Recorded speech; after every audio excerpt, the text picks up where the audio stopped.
Hola, feliz año que nos espera, siempre con sentir Cáceres. Oiga, que no se libren ustedes, Franquete, yo encantado de abrir esta ventana y asomarme de par en par. Ya lo sabéis, el año pasado tuvimos muchísima gente de todas las creencias, de todas las siglas y de todos los pensamientos. Y es que esta mesa, señoras y señores, que se podía llamar el programa sin guión, porque lo hacemos muy fresco, lo hacemos según vayan viniendo las musas. Eso sí, nos va a coger trabajando las musas. Bueno, pues todo lo que vaya relacionado con el mundo de la comunicación, con el mundo del espectáculo, qué maravilla el espectáculo, el mundo del espectáculo. Ya saben ustedes, los que nos subimos al escenario, ¿qué es el escenario? Pues el escenario es un templo donde el arte se convierte en religión, con un solo mandamiento: hacer feliz al espectador, y una bienaventuranza: bienaventurados todos los que nos subimos a los escenarios. Porque gracias a nosotros la gente desconecta sus culebrones, sus historias, sus películas. Oiga, acérquese. Y a veces conseguimos que desconecten ustedes sus móviles. Difícil, pero lo conseguimos. Y también he conseguido, señores y señores, que de tantas idas y venidas y tanto movimiento sísmico como tiene esta pedazo de artista que voy a presentar esta tarde-noche aquí en Sentir Cáceres, pues me ha quedado un hueco para venir, porque además tiene un espectáculo a la vuelta de la esquina, el 19 de enero, oiga, en el Gran Teatro. Y vamos a hablar con ella, porque jugar a los recuerdos, qué maravilla. Ella hace un grupo de terapia recordándole a la gente las canciones de aquellas maravillosas mujeres que se subían al escenario con su traje de cola. Porque le voy a decir una cosa: cuanto más tiempo pasa, mejor saben las canciones de ellas. Y ella, señoras y señores, Pilar Bollero, lo que hace es recordarle: capote de grana y oro, y como esa, así. Pilar, guapa. Muchas gracias, un placer como siempre, da gusto, de verdad. Muchas qué gracias. Palabras tan generosas siempre. Como decía una amiga mía, ay, si te da por estudiar, Franquete. Bueno, Pilar, muchas gracias, porque estás muy liada con ese evento maravilloso que vas a tener el 19, atención, de enero. ¡Oh! Para subir mejor la cuesta de enero, escuchar a Pilar Bollero. Oye, qué bien, te ha quedado estupendo. Y además, acompañada por una gran voz, que es la de Enrique Heredia, el Negri, que era la voz de la Barbería del Sur, y es un pedazo de maestro, un arreglista, compositor, y es un lujo poder tenerlo con nosotros. O sea que va a ser un espectáculo muy variado, va a haber copla, flamenco, bolero, tango, un poquito de todo.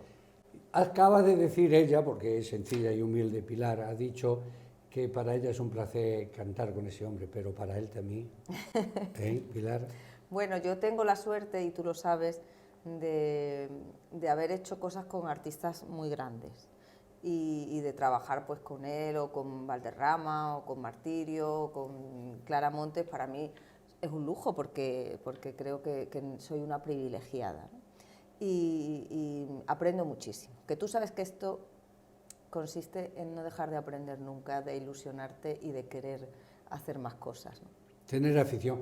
Pues fíjese usted, ahora el 6 de enero, que se ha ido de puntilla porque hace 100 y pico de años murió Gabriel Galán a la 1 de la tarde, un 6 de enero, pues toda la gente que nos gusta la poesía, los poemas, los versos, nos vamos a ir a Canova a recitar pues poemas, libre, Y yo el día 6 de este mes pues recité una poesía hecha por mí, que va dedicada a los cuidadores y cuidadoras de las personas que tienen Alzheimer. Esas personas que ya saben ustedes que este ordenador que está encima de los hombros es el que ordena todos los ordenadores. Cuando este ordenador no funciona, sobran los demás ordenadores. ¿Por qué digo esto? Porque no queremos quitar el espejo retrovisor de jugar al pasado. Y es lo que hace también Pilar Bollero. Pilar Bollero hace una terapia de recordar a la gente. Ella inicia su canción y la gente le sigue. El hijo del ganadero no quiso, y le siguen ella. Y eso es una terapia maravillosa. ¿Qué haces tú, Pilar? La verdad es que yo, cuando empecé a hacerlo, no era consciente de lo que se producía en ellos. Luego cuidadores, familiares me dicen, pero si es que no habla y ha cantado la canción entera. Es impresionante. Además, la copla es la canción con la que se han enamorado, con la que han ido al campo a trabajar, con la que se han quedado las mujeres con las faenas de la casa, con Marifé de Triana, con Concha Piquer. Entonces les recuerdan tantas cosas que yo algunas veces me sobrecojo. El otro día en Romangordo había una señora que no hablaba y cantó Capote de grana y ¡Qué orina. bonito! Y ahora que hablábamos de Gabriel y Galán, en Pescueza también el otro día un señor que me recitó el embargo y con una emoción. Es curioso cómo es una generación que sin haber ido al colegio, algunos de ellos tienen una memoria prodigiosa y han sabido recordar esos poemas y siguen manteniéndolo. A mí me parece que el valor que ellos le han dado a la memoria es importante. Y luego algo que es vital, deberíamos aprender mucho más de ellos. Totalmente. Cada cana es una historia y cada arruga es un libro abierto. Esa es los mayores. Y entonces un espejo donde mirarnos, ¿no? Y lo Sí. que te tiene que agradecer todo ese tipo de copla y de canciones, cuando el emigrante... El otro día pues hizo todo un recital tu gran amigo Juan Valderrama, hijo de Juanito Valderrama, ¿no? Y se le ve que no ha quitado el espejo retrovisor, que sigue mirando hacia atrás, ¿eh? Es que yo creo que a veces lo hablo con él, ¿no? Y yo creo que él tiene la obligación, porque claro, cuando tú has tenido un padre como Juanito Valderrama, que ha sido alguien tan importante en la música, en el flamenco, Juan está, yo creo, en la obligación de recordar a su padre y de que las nuevas generaciones sepan quién era Juanito Valderrama, ¿no? Alguien que en el mundo del flamenco fue importantísimo porque grabó todos los cantes y era un gran conocedor del flamenco, pero alguien a quien yo creo que su humanidad sobrepasó todavía al artista, ¿no? Yo creo que hay que recordarlo como uno de los grandes artistas y persona, y alguien que ayudó mucho a otros. Pues sí, es verdad. El agua para la rana y para escuchar a Valderrama. Y hay que decir que su hijo, Juan, pues, ha sacado una canción que se llama El Loco. ¿La has oído? La del Sí, loco. Y le he dicho, hay que estar loco, y a ti también te digo, Pilar, hay que estar loca para subirse a un escenario, para hacerte empresa, para Es llevar verdad. equipo, para no castimar nada. Y a la hora de la verdad dice, ¿cómo has quedado económicamente? Dice, no me ha costado el dinero. Y ya uno Qué conformista. fuerte que digamos eso. Es verdad, es verdad. Que lo estábamos hablando antes, que la gente a veces dice, bueno, es que hay que pagar, porque nosotros cuando subimos al escenario tenemos que pagar una serie de pues, músicos, técnicos, un montón de cosas. Autores, Sky, claro, salas, claro. salas, todo. Entonces, obviamente, todo eso hay que pagarlo. Y lo que hablábamos, la cultura es lo que diferencia a un pueblo y es vital. Yo creo que un pueblo sin cultura es un pueblo completamente muerto y hay que darle la importancia que tiene, ¿no? Y la Sí, música, la poesía, la pintura, que es lo que realmente nos hace únicos y diferentes, ¿no? Sí, yo cuando organizo las cosas benéficas me dicen algunos, no tiene una entrada, digo, coge la que quieras, hombre, coge la que quieras, ya tantas entradas. Es que la gente le echa una cara impresionante, ¿no? ¿Cómo se encuentra de salud la copla ahora mismo? Pues yo creo que la copla ahora se encuentra muy bien, porque como tú ya sabes, hubo unos años duros en los que, bueno, pues coincidieron con la posguerra, ya con la apertura, el principio de la democracia, que es cuando afortunadamente llegan aires nuevos a nuestro país y se rechaza un poco todo lo que estaba preestablecido por la dictadura, y además a la copla se le tinta siempre de algo que no era, y lo pasó mal.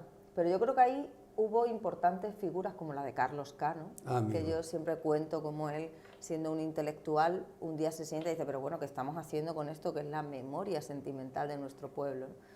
Y como otros cantautores que han seguido reivindicando esa forma de componer, el propio Serrat o incluso Sabina, y gente como Pedro Almodóvar, que en todas sus películas, incluso cuando no estaba de moda, seguía utilizando copla, y ahora yo creo que hay gente haciendo cosas muy, muy interesantes, que ya forma parte de eso que se llama canción de raíz, que ya es un estándar, pues como lo es el jazz, como lo es el flamenco, y que está ocupando el lugar que merece, ¿no? Yo creo que además la copla tiene algo que la diferencia de todo, que es una obra de teatro y que la han compuesto grandes poetas como Rafael de León o Federico García Lorca.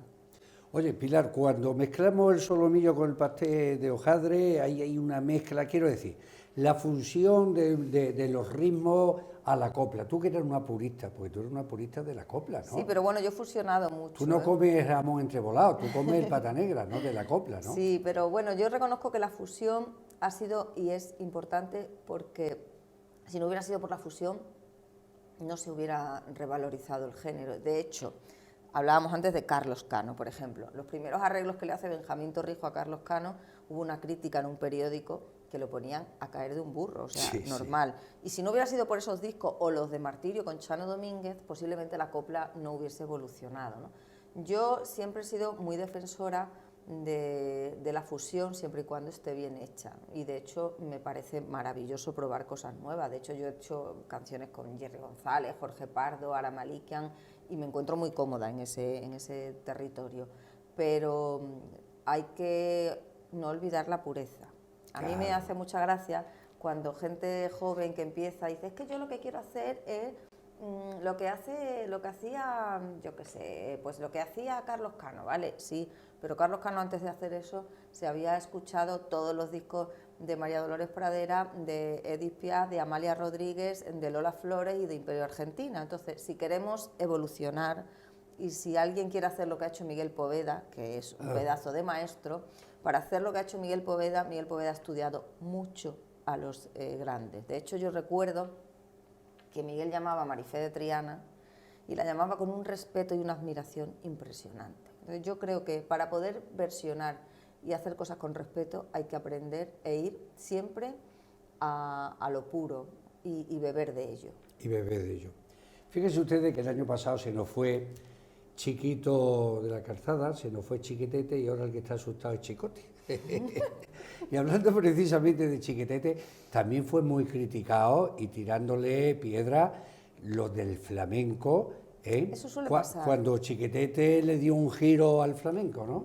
Lo que hablábamos antes un poco, lo que le pasó a Juanito Valderrama cuando empieza a hacer canciones y parece que se sale un poco de lo que consideraban que era flamenco y fue muy criticado. Chiquetete hace unos discos extraordinarios que eran obra de Ignacio Román y de Paco Cepero, nada más y nada menos, que lo sitúa en las listas de éxito, pero además de número 1, con El Gitano Soy, con todas aquellas canciones. Y yo creo que él, que es un hombre que cantaba extraordinariamente bien, además consiguió hacer una balada flamenca que era única, ¿no? Que era diferente y de la que todos posteriormente hemos bebido. O sea que yo le veo Perdón, está sonando el móvil seguramente para que reserve alguna entrada para el Gran Teatro. Ojalá. Dile que están las taquillas abiertas mañana. Sí, y si no a través de internet. Yo creo que a veces, ¿sabes qué pasa con este mundo en el que vivimos? Que la inmediatez de la tele y de esa basura que a veces se hace en tele le ha hecho mucho daño a muchos artistas. Muchos artistas. Claro. También es verdad que la persona por este orden y después el artista. ¿Cómo? Es que me estoy acordando, Chiquetete, que como no haya una administración de una persona hacia su persona y pura como persona, como el artista no vaya muy unida a la persona, el artista se diferencia, le pasa factura. Y por eso creo que hay que ser persona y también artista, pero por este orden, ¿no? Es porque muchos se equivocan. Sí, claro. Hombre, tú ya sabes que además es un mundo complicado. Es muy complicado. Donde se te acercan muchos moscones. La mayoría de esos moscones no vienen con buenas intenciones porque no vienen porque quieran a la persona. Van a la miel. Eso lo decía siempre Marifé, ¿no? Y cuando se apaga la luz, las luciérnagas ya no están alrededor, ¿no? Totalmente. Y se queda la gente que realmente te quiere, ¿no? Y yo creo que en ese caso hay que diferenciar muy bien la persona del personaje o el artista de la persona, y hay gente que lo hace muy bien y hay gente que no es capaz de hacerlo. Correcto. Y luego en el caso de Chiquetete también pertenecen a una generación que a veces no han tenido una formación y le llega la fama y con un envoltorio y se come a la persona. Efectivamente. ¿No? Yo he de reconocer que le entrevisté en varias ocasiones, conmigo era muy educado, muy generoso, y que alguna vez me invitó a un concierto suyo y fue siempre un hombre educadísimo y correctísimo conmigo. No, a mí me caía muy bien. Yo actuaba con él allí en Sevilla, por eso fíjate lo bien organizado que está el que hablábamos antes, ¿no? Juan Valderrama, ¿no? Sí, su vida como empresario, su mujer que le acompaña. Y es que si no se va de puntilla el artista. Y además, hoy en día que yo lo hablaba un día con Martirio, que es muy graciosa, me decía, Mari, pero si es que hoy en día ya hay que saber hacer un currículum, un no sé cuánto, meter... Claro, es verdad que el concepto artístico ya ha cambiado. Si tú te haces empresa o si tú eres tu empresa, al final tienes que tener a personas de muchísima confianza. Y esas personas, pues como es el caso de Juan, que decías antes que su pareja, es que tiene que ser gente muy afín. Hombre, puede funcionar que no sean cercanos a ti, ¿no? Pero es que al final echas cuentas y son cosas muy que hay que yo creo que hay que ir todos a una, y en eso desde luego como tu pareja o como las personas que están cerca de ti, pues no lo va a hacer nadie, ¿no? Por eso hablábamos de la administración de la persona, ¿no? En todo su amplio campo, ¿no? Y la verdad, porque estamos viendo de artistas que han tenido gente de confianza y a la hora de la verdad, Se han quedado... eso me lo contaba un día a mí Luis del Olmo. En él estaba pensando ahora mismo. En el Luis del Olmo. Fíjate el que tenía, fíjate la reina de la gente de la de Telecinco, ¿no? También la otra artista que es muy buena, que ahora no me acuerdo, que es andaluza, también tuvo un manager, y cuando fue a ver las perras que tenía... Bueno, le pasó a la propia Carmen Maura, ¿no? Que el manager era su marido y de repente descubre que no tiene absolutamente nada, ¿no? O sea que son cosas que... Lo de Luis del Olmo, estábamos hablando, fíjate cómo se la pegaron, ¿no? Sí, es verdad. Y es que es fácil, porque tú estás en tu mundo, y tu mundo no es ese, tu mundo es trabajar y crear y hacer... Y tú confías plenamente en esa persona, entonces es fácil que suceda. Yo cuando la gente dice, ¿pero cómo va a ser? Pues sí es posible, porque tú estás en otra historia, evidentemente. Pues sí. O sea, yo un día le escuchaba a Rafael, es que yo no sé, no he pagado nunca una factura de luz en mi casa, porque yo no me encargo de eso. Siempre lo decía, ¿no? Se encargaba su mujer. Evidentemente, claro, hay cosas que tú no tienes por qué encargarte porque estás en otros asuntos, y si quieren... Bueno, sí, pues te la lían. Te la lían.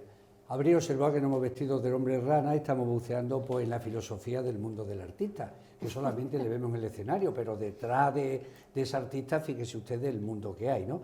Cuando se van a las alturas para componer para Los Ángeles y Arcángeles, etcétera, etcétera, maestro de maestros como el maestro Solano tal y cual, ¿el barco pierde el punto de referencia, va un barco sin timón en el mundo de la copla? ¿Al final se vuelve a encontrar otra vez el punto de referencia? Hombre, yo creo que siempre hablamos de los compositores como algo importantísimo que realmente se perdió en la copla, ¿no? Cierto es que aquellos Quintero, León y Quiroga, o Chaita, Valero y Solano es muy difícil, pero luego ha habido grandes figuras pues como Manuel Alejandro, como Carlos Cano, y ahora hay gente que está componiendo y haciendo cosas muy interesantes, por ejemplo en el carnaval gaditano, que la copla realmente procede de ese carnaval gaditano, ¿no? Pues hay gente que está haciendo cosas muy, muy interesantes. En aquel momento sí pudo naufragar, pero luego se encontró, ¿no? Y encontró, pues eso, a José Luis Perales, a Manuel Alejandro, claro, a Antonio Martínez Ares, o sea, hay gente haciendo cosas realmente importantes. Y yo siempre cito a Serrat, porque es que el romance de Curro el Palmo es una copla, o La princesa de Sabina, ¿no? Cuando tú conoces un poco la manera de componer de los grandes autores de copla, identificas cómo muchos cantautores componen coplas, ¿no? Sí. Oye, Pilar, y digo yo una cosa, tú que haces también canciones de otras personas con tu sello personal, con tu sello personal, porque en el mundo de la gastronomía está todo inventado, sin embargo cada cocinero le da su punto, ¿no? El vuelta y vuelta, y tú es lo que lo hace muy bien. Quizás tú lo que necesitarías es que un José Luis Perales, o quien dice José Luis Perales, gente así de esa línea, te compusiera un algo como lanzamiento de trampolín, aunque tú estás lanzada, pero quizás te falta, diríamos, ese valor añadido muy importante a nivel nacional. Te conocen en todos los sitios actúas, pero diríamos ese pujoncino, ¿no? Que está en el medio de la primera división, sube en cabeza, ¿no? Yo creo que tener repertorio propio es muy importante, ¿eh? Y es cierto. Otra persona que llama para la entrada, si es que esto no para esta tarde. Yo con el tercer disco, con Una vida entera, tuve canciones propias y yo pensaba que iba a ser difícil y sin embargo, bueno, pues cuajó un poquito. Y eso es una idea que yo no descarto, tener Lo que pasa es que creo que ahora mismo no es el momento, porque si te das cuenta hasta los grandes están haciendo versiones. Totalmente. Entonces es complicado, pero sí que es una cosa que no descarto para nada y que creo que es vital. Yo he visto a muchos artistas con su repertorio nuevo y como no estaban oídos, pasaba de puntilla. Sin embargo, Cierto. cuando tú cantabas algo de Rocío Jurado o algo de otro artista, ¿no? De Marifé de Triana, etcétera, etcétera, o de Gracia Monte, Es verdad. y dice, ahí se encuentran ellos a gusto, ¿no? Pero fíjate que está pasando en el mundo de la copla y está pasando en casi todos los géneros, ¿no? Que al final se tira mucho de otros repertorios. Es así. Sí. Bueno, como verás, estamos en vivo y en directo. Aquí no hay tapujos de apagar móviles, de nada. Nos presentamos, no hay guión. Y es que, hombre, da gloria porque hay mucho campo de acción. Y yo que conozco a Pilar y conozco el mundo de la copla, porque me ha encantado siempre. Aquí hubo tú de oída, porque eres muy joven, ¿no? Eres muy joven. No como yo, que yo ya tengo los números de identidad, números romanos, pero tú eres muy joven. ¿Pero has oído hablar de Marisala? Sí, claro que sí. Cantaba Sí. yo la oí de cantar en el Gran Teatro, que cantaba la jota de mi barcón. Ay, qué bonita. Que va en el barco, cántame una jota maña. Que es que la jota es de importancia vital, yo la reivindico mucho en la copla, porque la gente cree que la copla es andaluza y no, la copla ha hecho, por ejemplo, Carmen París, que es una de las Carmen artistas París. más interesantes que hay ahora en nuestro panorama musical. Es muy creativa, ¿verdad? Muy creativa y una mujer con mucha capacidad, musicalmente hablando. Y hace jota, ¿no? Pues como lo hacía pues Gracia de Triana, mucha gente que ha hecho anteriormente jota. Y lo de Marisala, ¿sabes que me hablaba mucho de ella? El niño de la Ribera. Pues que eran íntimos amigos. Su hermana vivía en el Camino Llano y después ya se vino ya a vivir aquí. Yo la llegué a conocer personalmente. Qué El niño de la pena Ribera que- era uña y carne con ella. Sí, el niño de la Ribera me ha hablado mucho, porque yo he tenido la suerte de, bueno, pues de estar cerca de gente pues, con la que me gustaba mucho charlar, ¿no? Pues por ejemplo, con el Pidio, al que quiero muchísimo. Totalmente. Y yo he aprendido mucho de él y muchas cosas de Solano. Y tal. Conozco muy bien al niño de la Ribera desde hace muchos años, como conozco también a Federico, que he tenido la suerte de poder ir a determinadas cosas. Presidente de la Peña Flamenca. Efectivamente. Entonces, creo que gente que ha hecho muchas cosas, su mujer María Fernanda, que ha situado Hombre, el doble y el hombre. folclore en un lugar que yo creo que esta ciudad y esta región debe estarle muy, muy agradecidos. Porque tú sabes que para eso hay que tener mucho brío, mucha capacidad y trabajar mucho. Sí. Precisamente mucha gente me ha preguntado, oye, ¿por qué Niño de la Ribera? Porque él vivía en la Ribera, que por cierto Madrid no le hizo caso al Ayuntamiento de Cáceres y ya la Ribera del Marco, que hemos traído hace poco al presidente de la asociación, ya se está limpiando la Ribera del Marco, vale una pasta y la vamos a pagar los cacereños, pero bueno, por lo menos que haya limpieza, porque no somos más que lo que Madrid quiere que seamos, Pilar. ¿Eh? No somos más que lo que Madrid quiere que sea. Aquí hay luces, pero se me cae la vela, o sea que... Oye, Pilar, ¿y te acuerdas tú? Lo que pasa es que a ti te cogió otra generación. La gente desarrollaba sus coplas y sus canciones flamencas, etcétera, etcétera, en las emisoras de radio. Totalmente. Ya las emisoras de radio se han hecho muy comercial porque vienen de la publicidad, han cogido Qué pena. Claro, han cogido a los grandes monstruos y los grandes monstruos pues tienen monstruos al lado que son los que verdaderamente hacen el programa con los monstruos, ¿no? Y entonces, claro, ya no hay espacio como Sí, había antes. sí. Pero Pero me la acuerdo- radio ha sido vital para... Totalmente. No solamente para la copla, o sea, yo me acuerdo de mi abuela que me contaba que cuando salía Manolo Escobar en casa no había aparato de radio, no había radio, y había un señor en la esquina, mi vecino Sisto, que sí lo tenía. Entonces se llamaban todas las vecinas Y para bueno. ir a escuchar a aquel hombre maravilloso que a mi abuela le parecía guapísimo, que era Manolo Escobar, y el almeriense, y se ponían a bailar. Yo creo que la radio ha sido fundamental para el triunfo de muchos artistas de esa generación, Totalmente. con aquellos programas de cabalgata de fin de semana, donde Micrófono de plata. claro, donde salieron todas, Gracia Monte, Marifé de Triana, todos los grandes. Y creo que la radio te da mucho pie a soñar y a imaginar. Qué bonito. La tele es mucho más inmediata, pero yo creo que la radio es mucho más bonita. La A mi frescura, juicio, la frescura de la radio. sí. Y los discos dedicados, casi todo se basaba... Yo me acuerdo que la canción de Juan Valderrama, la primera Ya, comunión, se tiraban hora y media. Para el niño más guapito, el pichurrín a cumplir sus 6 años de su padre que lleva 7 en Alemania. Qué bonito verdad, era aquello, es que ¿no? se dedicaban los discos, era maravilloso. Llevaba 7 en Alemania, había hecho el niño 6 años. Es que había venido a verlo. ¿No? Qué malo es. Yo creo que era una época en la que la radio además sirvió para que mucha gente pudiera soñar. Yo me acuerdo una vez que vino Paca Aguirre, la mujer de Félix Grande, que es una excelente poetisa, y vino precisamente a una semana de la copla, a una conferencia, y me contaba que ella, cuando no había para comer, se iba al cine. Dice, yo estaba allí viendo a Sara Montiel o a Juanita Reina, y a mí durante esas 2 horas se me olvidaba que tenía hambre. O sea, yo creo que la radio, el cine, la copla ha sido un bálsamo maravilloso en una época complicada, y por eso quizá haya una generación que al escuchar la palabra copla les aparezca una sonrisa en la cara, ¿no? Qué bonito. Vino la lavadora y después vino algo que nos quitó pues ese directo que tenía la gente en el balcón de secar la ropa, que cantaba.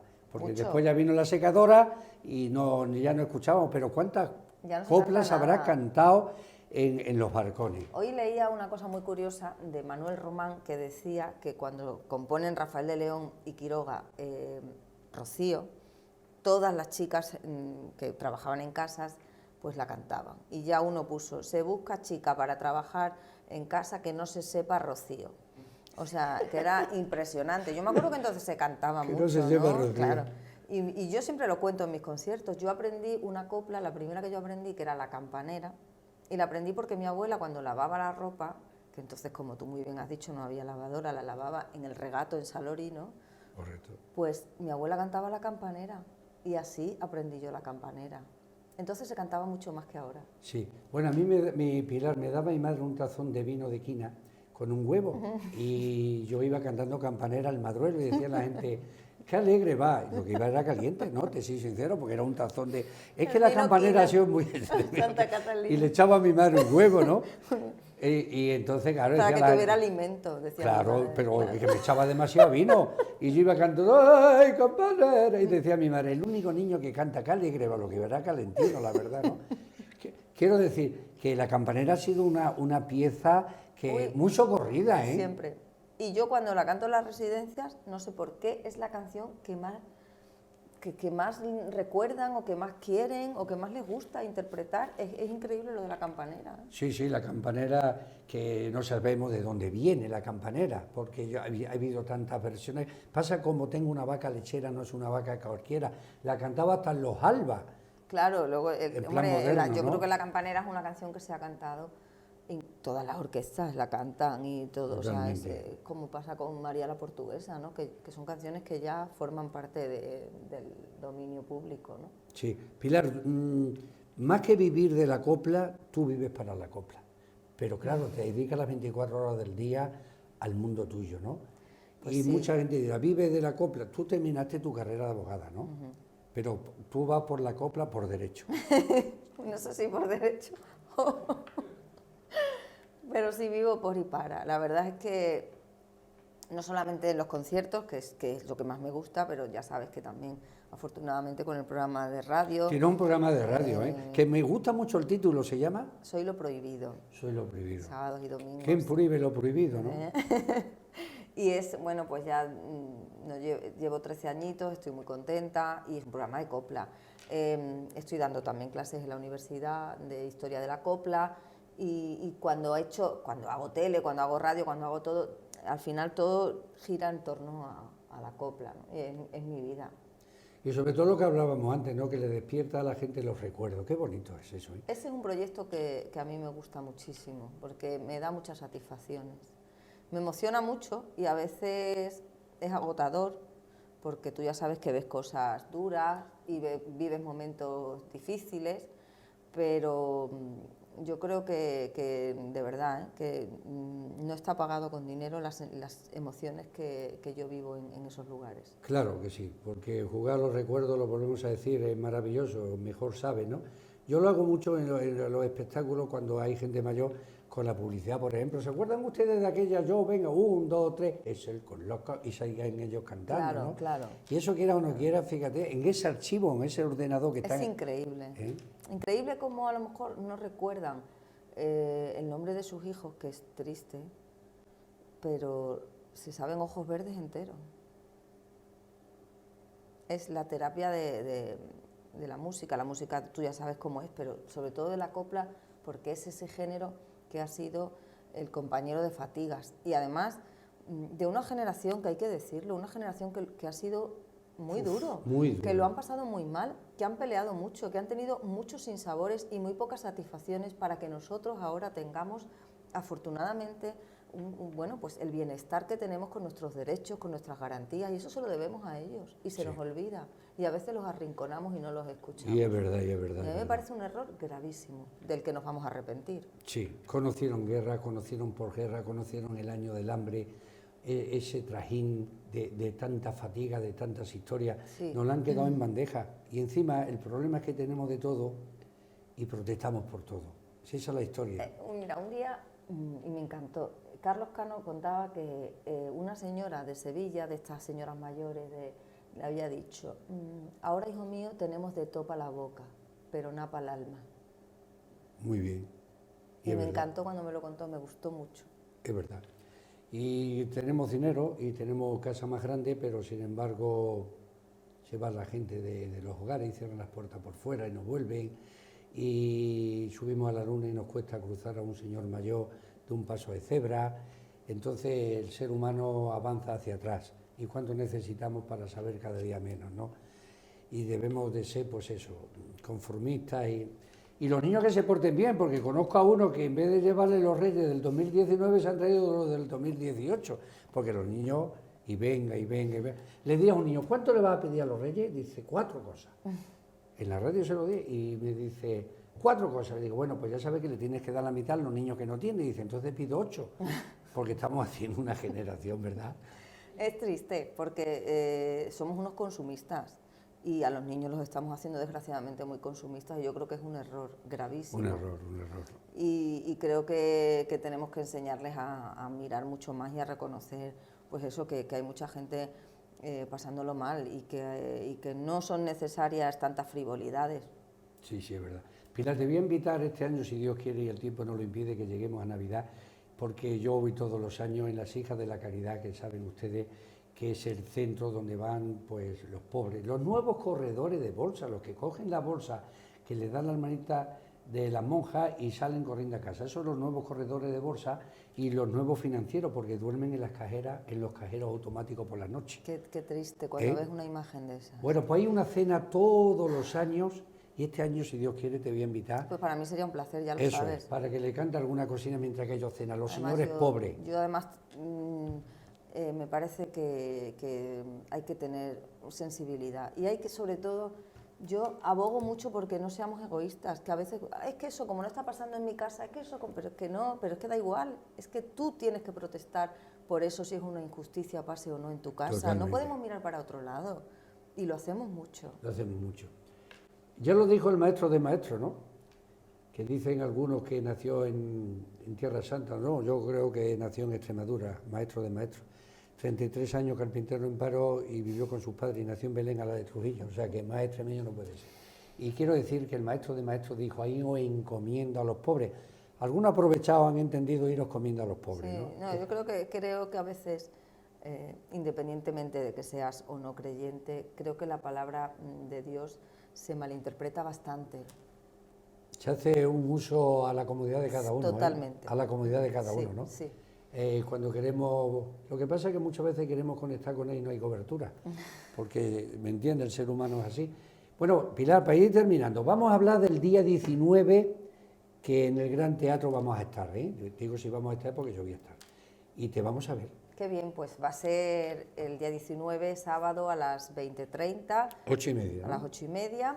Con un elenco estupendo, porque no solamente va a estar, como ya os he dicho antes, Enrique Heredia, el Negri, que es un talento importantísimo de la música española, sino que además pues va a haber un grupo de músicos importantísimos extremeños, va a estar Pedro Monti, Diego Antúnez, Cristóbal Sánchez, Tino González, Geni también en el piano, y al baile Andrés Malpica, que es el bailador que a mí me acompaña siempre, que es de Zafra y que es un talento maravilloso. O sea que va a haber copla, bolero, flamenco, absolutamente de todo y sobre todo mucho corazón.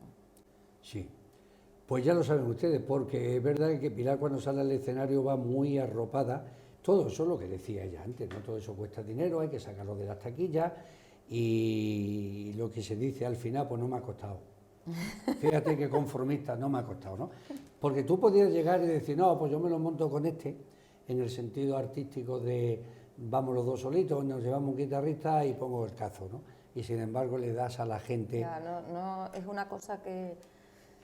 Llevas buen equipo que me de cuesta, sonido. sí, viene uno de los técnicos más buenos de, además, José Luis Cotallo. Aparte de que en el Gran Teatro tú sabes que hay unos técnicos extraordinarios. Los hay que también. Tato y Antonio son unas personas magníficas a las que conocemos. De toda la vida. Igual que las chicas de la oficina. Yo creo que el Gran Teatro ¿Es nuestra casa? es una casa maravillosa. Sí. Ahí nací yo artísticamente cuando tenía 15 o 16 años, ¿eh? Y es estupendo. Como decía Carlos Cano, es como una bombonera. Es verdad. Y es que es espectacular. Y luego además, yo me acuerdo cuando era pequeña que pasaba por ahí, lo veía encendido y decía, ay, si algún día se encendieran esas luces por mí.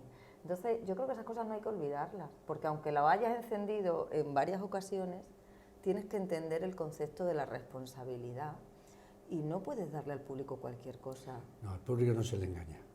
Y tú precisamente vas de clara ahí, ¿no? De demostrarle a la gente que si hace un espectáculo y se hace un bien, lo hace bien. Sí, claro. Para el bien de los demás, ¿no? O sea que... Pero sobre todo también por uno mismo, porque tú piensas, si es que a mí ahora el cuerpo me pide hacer esto y hacerlo bien, y si no, pues me quedo en casa. Claro, que ya saben ustedes, hacemos lo que verdaderamente nos gusta, que es subirnos a los escenarios, ¿no? Y esa es la historia. Y ahí seguimos, y ahí está Pilar Bollero, que siempre es creativa y siempre hace cosas pensando en los demás. Y pensando en usted, que va ahí el día 19, lleva el espectáculo que lleva. Pues va a ser algo muy bonito y yo les espero a todos, pero sobre todo quiero dar las gracias a Franquete porque creo que desde que empecé hasta hoy nunca ni uno solo de mis espectáculos, no solo no se los ha perdido, sino que además siempre me ha tendido una mano para ayudarme en esto que hoy es muy complicado para los artistas, que es la promoción, y se lo agradezco de corazón. Pues sí, es verdad, ayúdame y serás ayudado, ¿no? Esa es la verdad. Las puertas de Sentir Cáceres se nos abre de par en par, me da autonomía para decir, Franquete, creo que lo que tú siempre traes es de calidad, y de calidad, pues el personaje y la persona en sí que ha venido esta tarde, Pilar Bollero. Y no olvidéis que si no encontráis la felicidad en esta tierra, búscala, hermano, más allá de las estrellas. Gracias, Sentir Cáceres. Pilar. Muchas gracias, cariño. Un placer siempre.